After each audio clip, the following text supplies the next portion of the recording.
En tant qu'abonné MSDN, vous bénéficiez tous les mois d'un accès gratuit, sans engagement et sans carte bleue, à Windows Azure, et ce pour toute la durée de votre abonnement MSDN. Les montants offerts tous les mois dépendent du niveau de votre abonnement MSDN et varient de 40 à 115 € par mois. Pour avoir accès à ces ressources gratuites de Windows Azure, il vous suffit de vous connecter sur le site msdn.microsoft.com, de vous identifier avec le Live ID associé à votre compte MSDN et ensuite de cliquer sur le lien « Accéder à vos avantages ». Dans les avantages associés à un compte MSDN, vous trouverez des téléchargements, vous trouverez des systèmes d'exploitation, mais vous trouverez surtout ici un bouton d'activation à Windows Azure qui va vous permettre, après saisie d'un petit formulaire et vérification d'un numéro de téléphone, d'accéder au portail d'administration de Windows Azure et de bénéficier d'une enveloppe de 40 à 115 € par mois de ressources gratuites. La fin de la procédure d'inscription est extrêmement simple. Vous allez renseigner votre nom, votre prénom et ici le numéro de téléphone mobile ou fixe si vous voulez vous faire rappeler, qui va permettre de valider votre inscription. Donc attention, pas de 0 devant, hein. Donc dans mon cas, le 0 651 705 735. Vous demandez l'envoi d'un SMS. Vous allez ensuite saisir le code que vous récupérez en retour dans la zone de validation qui est ici.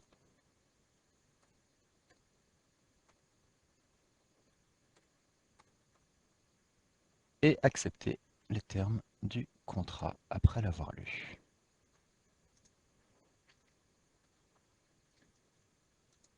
Voilà, vous avez maintenant un accès au portail d'administration Windows Azure qui va vous permettre de déployer des machines virtuelles, des sites web et tout un ensemble de services cloud.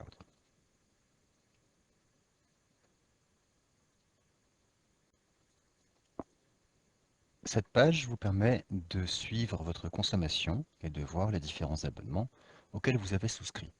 La première chose à remarquer, c'est que vous avez ici une limite de dépenses qui garantit que vous ne pourrez pas dépasser le montant maximum fourni avec votre abonnement MSDN.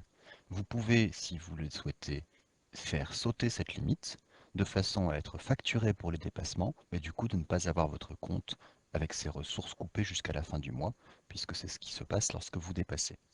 Ensuite, si vous vous rendez sur le détail du compte, vous allez voir un relevé de consommation, ici, qui vous indique le nombre de jours restants dans le mois d'abonnement en cours et le crédit restant jusqu'à la fin du mois. Donc ce crédit est plus important le premier mois, il fait 150 € et il est ensuite de donc 115 € pour les abonnements Bisparck et MSDN Ultimate et puis 75 ou 40 € pour les abonnements MSDN des autres niveaux. Vous avez ici accès à la calculatrice, vous voyez ici le rythme auquel vous dépensez les ressources sur Azure qui vont vous permettre de projeter un petit peu votre consommation.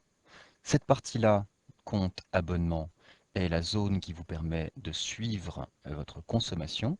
Si vous voulez manipuler les éléments dans Windows Azure, vous allez dans ce cas vous rendre sur le portail, et c'est ce portail d'administration de Windows Azure qui va vous permettre de prendre en main toutes les ressources que vous désirez. Donc sans rentrer dans les détails, vous avez ici un petit guide pas à pas qui va vous donner quelques éléments pour bien commencer. Et puis, vous voyez ici avec tous les éléments d'ergonomie et les petits avertissements. Et vous voyez ici les sites web pour créer vos sites en ASP.NET, PHP ou Node.js, les machines virtuelles pour créer des machines sous Windows ou sous Linux, la partie service mobile qui va vous permettre de créer un back-end pour une application mobile, que ce soit Android, iPhone, Windows Phone, Windows 8 ou même de simples applications HTML, JavaScript, et l'ensemble des éléments qui sont ici.